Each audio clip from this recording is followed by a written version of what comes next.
Welcome to today's edition of Share, Learn, Adventure. Behind me, you can see this beautiful birch tree completely enveloped in a growth of Calastris orbiculatus, which literally translates to roundleaf bittersweet. Also sometimes called Oriental Bittersweet, this is a plant that is native to China, Korea, and Japan, which was introduced to America in about the 1860s as an erosion control means and as a garden ornamental plant. Since then, it's got totally out of hand, and now it's spread through 33 eastern United States, as well as 2 Canadian provinces. And it is a pernicious, creeping, climbing threat to our native forests. That's for a couple reasons. For one, it grows super fast and completely chokes out forest canopies. Within 7 to 10 years, a half-acre woodlot can go from having no bittersweet to looking all like this. Another thing is that it wraps around and climbs trees, which you can kind of see over there. And that will girdle the tree and disrupt the flow of nutrients and water from the roots to the branches, which will eventually kill it. Further, they grow into the canopy and they shade the tree out, stealing vital sunlight, so the tree is not getting the energy that it needs. So, here at SLA, a big part of our mission is managing these invasive species, which basically means pulling them out of the trees and putting them into a brush pile that eventually gets burned. But maybe we can do something a little bit more useful with these, like make baskets. The whippy, pliable vines are great for weaving in to a rustic, moderately useful, and moderately attractive basket. So let's get started. So when you're picking vines for your basket, you want to make sure that it is actually roundleaf bittersweet. So we do have a native bittersweet, however it's not very aggressive and it's not likely to be choking out trees in the way that we've seen that roundleaf bittersweet does, because it has natural checks on it, unlike the invasive roundleaf. Also, roundleaf bittersweet, you can see this is spring and almost no bushes or vines have berries, but this still has a lot of berries on it. And you can see that they grow all along the edge of the branch. Native bittersweets will only have bunches of berries at the very end of the branch, and they won't have berries at all right now. Another thing to keep in mind is that it is illegal to transport bittersweet berries because this is an invasive species. So when you collect for your basket, try not to pick anything that has berries on it.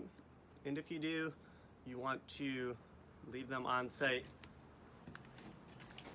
So this one I just took off the tree over there, and I'm going to put it in this bag and burn it next time we have a fire, just to be super careful and make sure that we're not spreading a controlled invasive species around New Hampshire.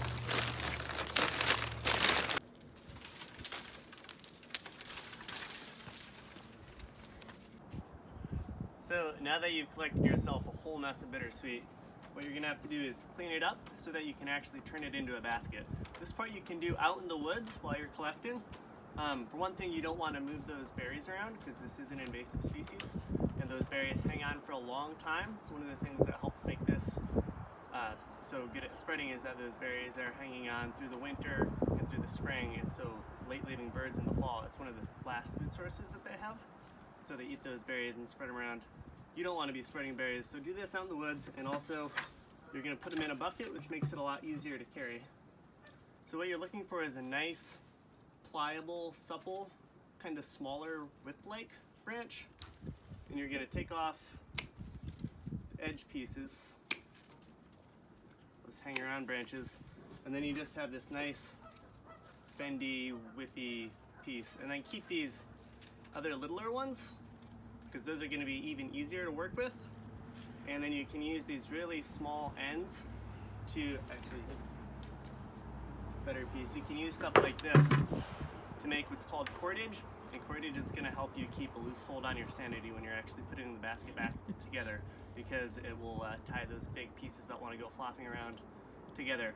So after you do that, you just take your whippy branch and you should be able to just coil it down into your bucket and do that kind of gently and carefully so you don't crack it. But you don't really want anything that isn't going to be able to do this. So if it breaks while you're doing that, you don't want to just throw it out. And then we're going to fill this bucket up with water so these branches get even more pliable or workable. So after cleaning up our whips that we're going to use to make the basket, I've soaked them in hot water for like 4 hours or so. And now we're just going to dump it out. And we have nice, supple, workable bittersweet. You just let this dry out for a little while, like half an hour is plenty of time. A couple days is too much time. And then we'll get ready to make a basket. And now that we've collected and soaked and dried our bittersweet, we can start actually making a basket. So the way you want to start is by making 2 hoops. You can see that you just line the vine around itself and you make a hoop. So this is going to be the handle of the basket. And then you want to use like kind of one of your longest pieces for this. This hoop is going to be the upper lip, and between these two, this is really the only thing that you have to do to start making this thing. Everything else is just kind of freestyle after that. So you just want to be winding the vine around itself like so.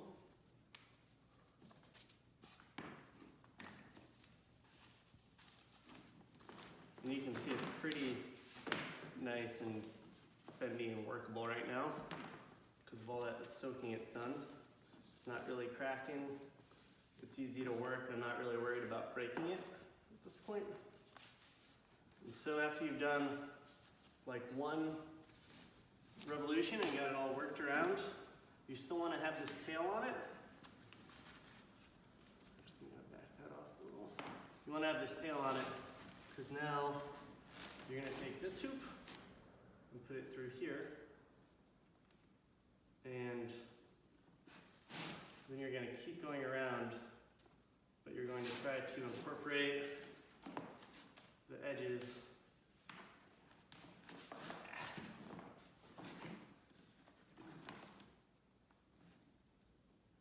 Here we go. So you want them to be oriented like this, and then you want to wrap this loop into the handle. Just keep working your way around here. Go over the stuff you've already done.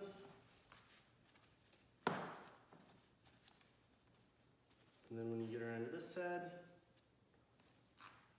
make sure you're wrapping around and getting the handle closed in a nice tight little loop there to hold it in place.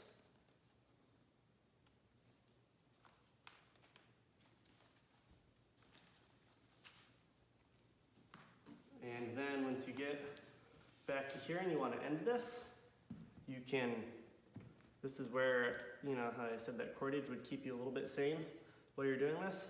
If you have these little tiny pieces,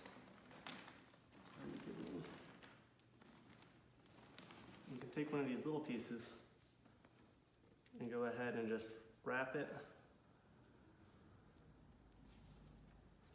right around there. And these are just like little ropes, and they will hold that right in place for you. And then once you get to the end, after you've got that kind of tight around, you just want to kind of tuck that around. Don't try to tie a knot in it. Just tuck it around the end like that. And I'll probably do a few more loops on this, but you can see that that's going to be held in place by this really thin whippy stuff. So now that you have this structure, pretty much you just go wild and do it sort of however you want to. It's pretty freeform after this, but you'll see that later. Cool. So one cool thing about doing this is that you pretty much get to make it up as you go, and there are no rules. And as I got into this, I realized that putting another little circle, you remember how I made the two circles and put them together to make the lip and the handle, but I decided that a circle down here as the bottom would be handy. And that's actually turned out to be really useful. This basket is like a lot sturdier than the last one that I made. So I think this is gonna work better. That's something to keep in mind, but just go for it. And if you have perfectionist tendencies, as I do sometimes, just go ahead and banish those for this project. Throw them out the window because it's gonna be messy, it's gonna be wild and rustic, but it's gonna be awesome, so have fun.